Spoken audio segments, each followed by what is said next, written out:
kita mencoba untuk memberikan status legal terhadap transmigran yang masuk di dalam 52 kawasan transmigrasi nasional. Jadi dulu kita itu masih waktu di saat saya ini datang di bumi Sulawesi ini dari Jawa kemari masih diinapkan di kampung sebelah. Coba-coba kita ikut transmigrasi, siapa tahu kan di sini ada peluang apa gimana gitu. Kita coba, kita berangkat lah akhirnya.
Yang menjadi pertimbangan prioritas nasional adalah koridor pertumbuhan dan koridor pemerataan.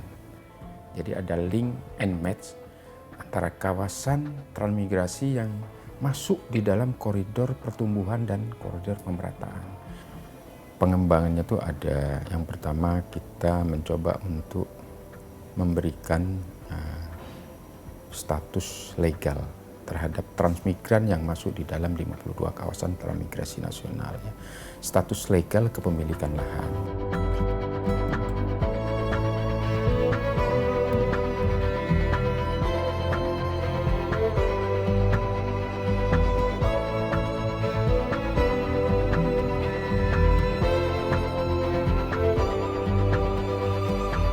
Yang kedua, ini adalah pengembangan dalam rangka sifatnya adalah pengembangan revitalisasi kawasan transmigrasi.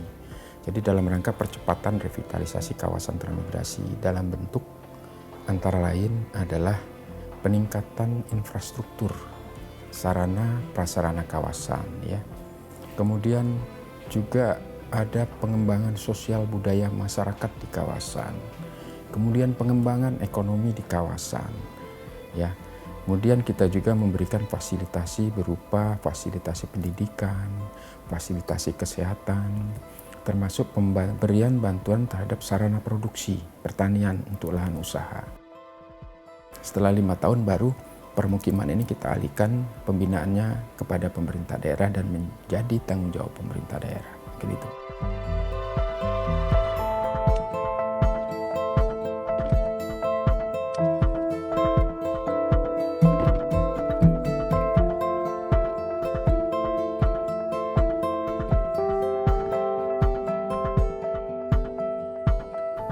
Kita akan mencoba karena keterbatasan lahan ya di pusat kawasan perkotaan baru ini. Kita akan mencoba menempatkan transmigran swakarsa mandiri yang tidak membutuhkan lahan luas, tapi sifatnya hanya berupa lahan tapak rumah atau rancang kapling aja. Jadi ke depan ini bahwa untuk pengembangan kawasan transmigrasi kita akan melakukan kolaborasi pentahelik namanya, pentahelik. Jadi kolaborasi yang melibatkan pemerintah, ya, kemudian dunia usaha atau swasta, masyarakat, ya, media massa, dan akademisi. Nah, ini yang akan kita libatkan semua dalam rangka untuk percepatan revitalisasi 52 kawasan transmigrasi prioritas nasional.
Saya kira ini harus jadi catatan bahwa kalau kita memindahkan orang, artinya memindahkan kehidupan, memindahkan budayanya, dan kemudian menyiapkan perpindahan itu dengan satu konsep, satu model yang memang utuh gitu.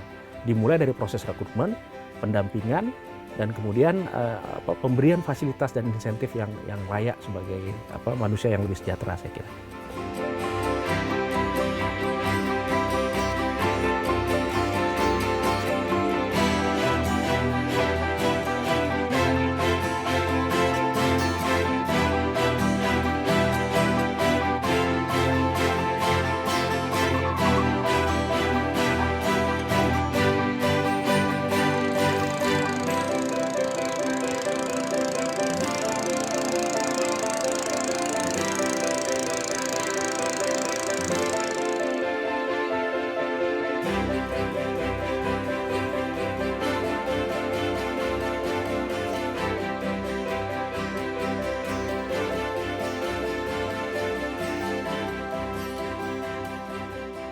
Alhamdulillah sekarang ini tidak ada sama sekali lahan tidur untuk saat ini. Semua terolah menjadi lahan pertanian. Itu mungkin yang menjadi dasarnya untuk kita menjadi lumbung pangan. Keuntungannya syukur alhamdulillah sekarang adanya sistem tidak tanam pindah, karena sistem tabela ini alhamdulillah mencukupi untuk kebutuhan keluarga, bisa untuk biaya anak sekolah.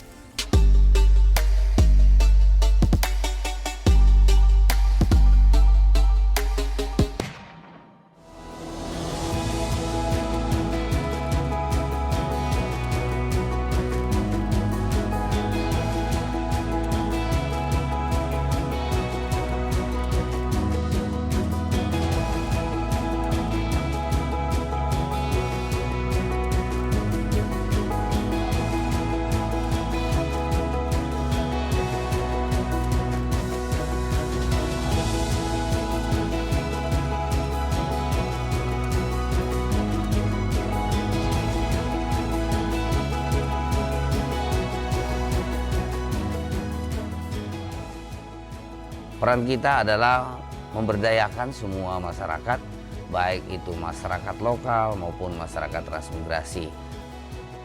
Namun yang terbanyak di daerah transmigrasi itu daerah persawahan. Kalau penduduk lokal itu masuk kepada daerah-daerah perkebunan. Desa Minakarya sebenarnya cukup banyak desanya, tapi desa Minakarya ini karena irigasinya itu irigasi yang cukup intensif, ya, cukup intensif. Ya. Kemudian di sana kami selalu memberikan bibit-bibit unggul, kemudian pupuknya juga tersedia yang membantu terhadap penduduk Minakarya, sehingga alhamdulillah Minakarya cukup menghasilkan produksi padi yang terbaik di Kabupaten Banggai.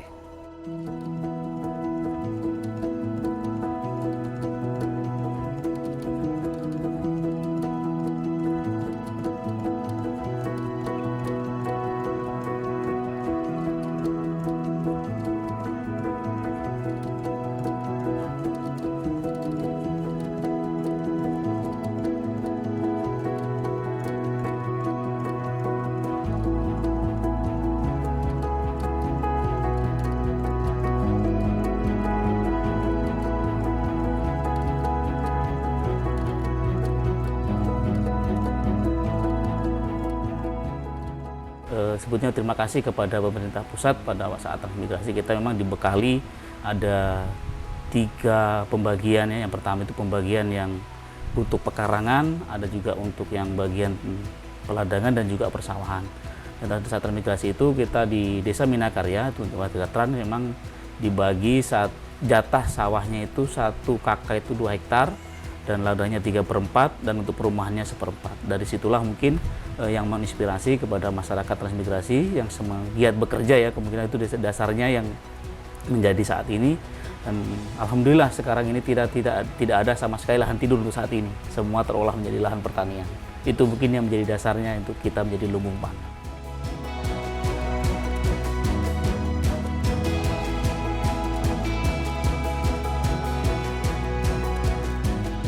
Nama saya Pak Zaini dari Desa Minakarya, Kecamatan Moelong, Kabupaten Lubanggai.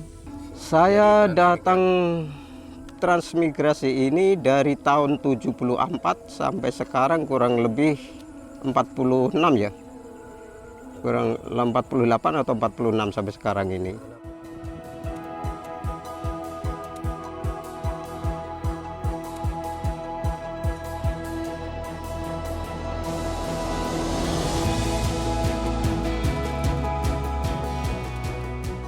Kalau untuk lahan pertaniannya bagus, cuma saya ini lalu waktu transmigrasi kan transmigrasi spontan DBB maksudnya, masih ada bantuan tapi tidak seberapa.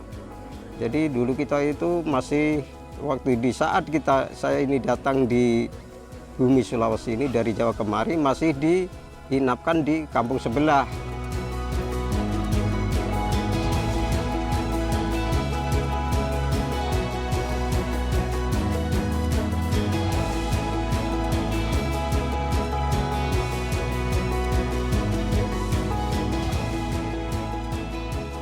Di sini lalunya hutan belantara, kita paras, baru kita nyangkul karena dulu kan masih tenaga cangkul semuanya, ya, belum mampu beli sapi apa segala.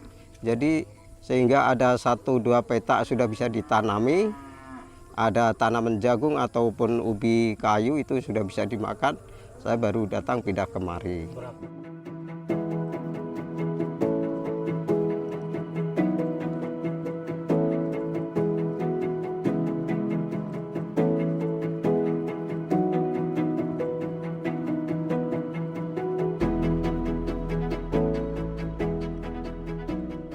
Kalau untuk saya pribadi sekarang karena sisa yang saya kasihkan untuk anak-anak itu masih 1,5 hektar. Keuntungannya bagaimana itu? Keuntungannya syukur alhamdulillah sekarang adanya sistem tidak tanam pindah, karena sistem tabela ini alhamdulillah mencukupi untuk kebutuhan keluarga, bisa untuk biaya anak sekolah.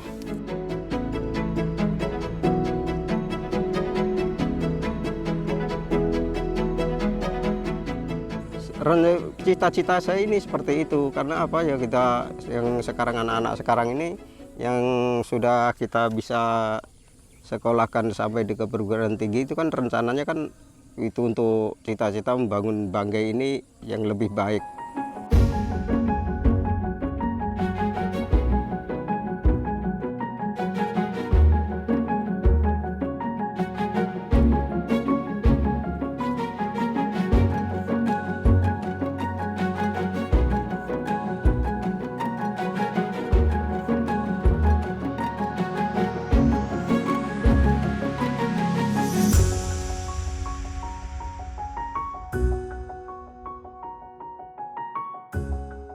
Dengan keahlian yang mereka bawa dari Jawa, otomatis juga berdampak kepada penduduk-penduduk yang berada di sekitarnya. Kalau masalah itu utamanya perekonomian lah. Itu kita ingin merubah kan, kalau yang dulunya di Jawa dapatnya kayak gini, kita coba-coba ke sini. Gimana, ada perubahan kah nasib kita? Dia mengharapkan dengan bertransmigrasi tadi dia punya masa depan. Nah, disinilah tempatnya sebenarnya.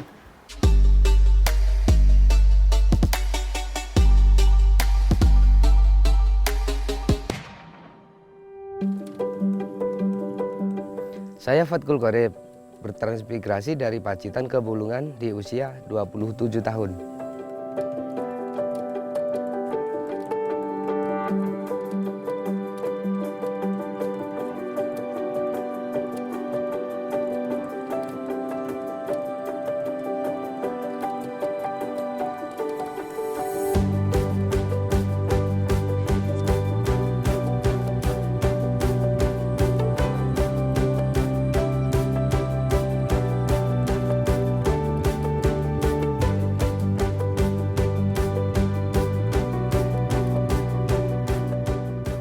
Ya, dan di sini kan kawasan pertanian katanya kan. Ya, itulah tanam-tanam padi.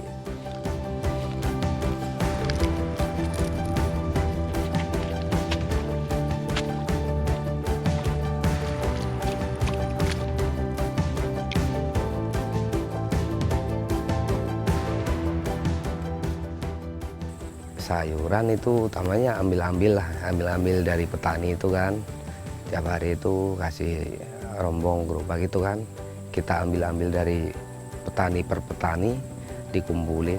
Nah itu kalau udah ngumpul itu baru kita muat lagi pakai perahu itu. Kalau di sini kan habis itu bongkar lagi, baru naik mobil ke pasar induk Tanjung Seler.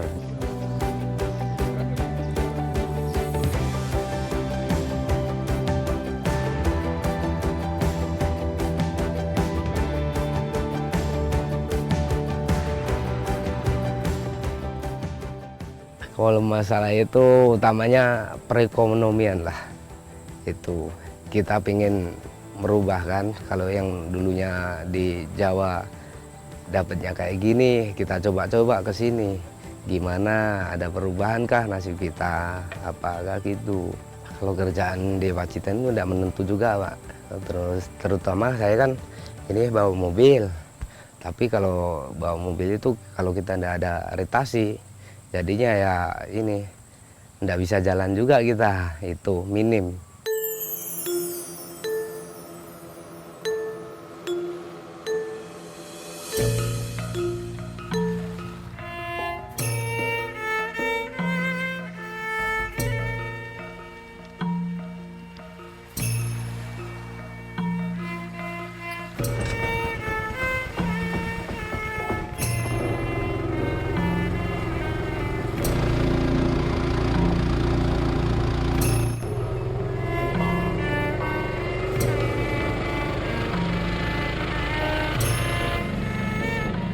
Coba-coba kita ikut transmigrasi, siapa tahu kan di sini ada peluang apa gimana gitu. Kita coba, kita berangkat lah akhirnya gitu.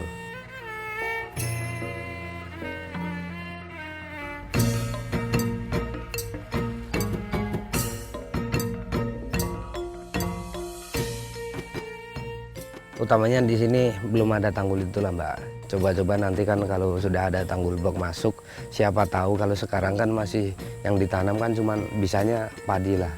Itu kalau ntar kalau bisa tanggul blok, kita bisa nyayur, bisa tanam-tanam apa kan, apa ini air bisa diatur lah namanya kan. Nah itu mungkin bisa lah nanti kita tanam-tanam sayur, dapat penghasilan juga lebih mungkin daripada sekarang ini gitu.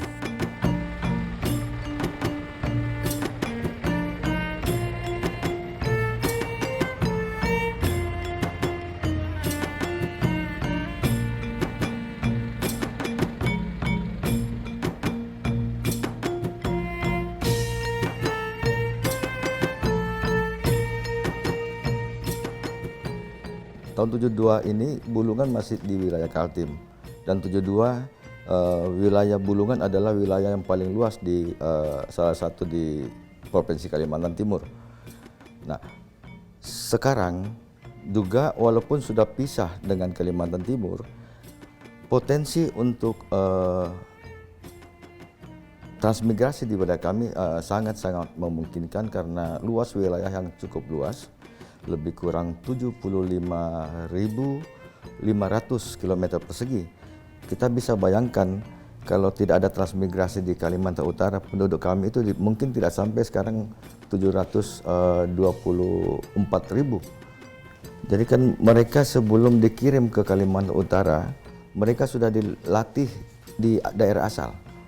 Di daerah asal dilatih keterampilan baik di bidang perikanan ataupun pertanian, ya, sehingga saat mereka tiba di lokasi transmigran yang sudah ditentukan tempatnya, otomatis mereka sudah siap, ya, sudah siap dengan keahlian yang mereka bawa dari Jawa. Otomatis juga berdampak kepada penduduk-penduduk yang berada di sekitarnya.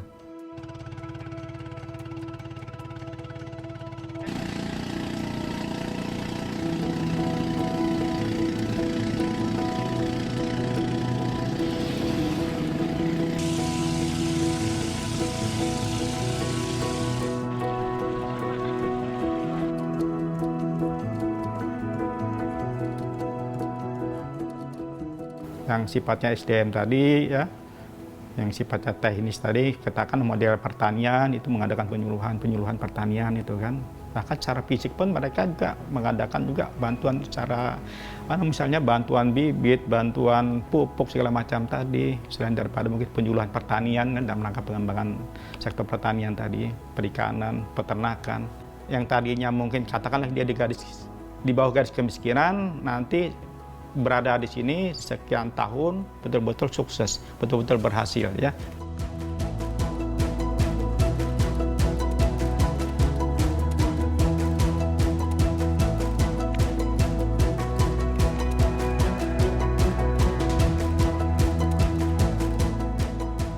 Kalau kita kembali ke yang saya jelaskan di awal, kita mulai dari rekrutmen untuk membentuk sumber daya manusia itu akan jauh lebih mudah jika yang direkrut itu berusia lebih muda dibandingkan dengan yang sudah tua. Ya, jadi kalau dia sudah di atas 30, di atas 40 untuk memberikan keterampilan, terus kemudian merubah cara pandang, itu saya kira akan lebih sulit begitu. Jadi sebaiknya memang transmigrasi dilakukan untuk anak muda.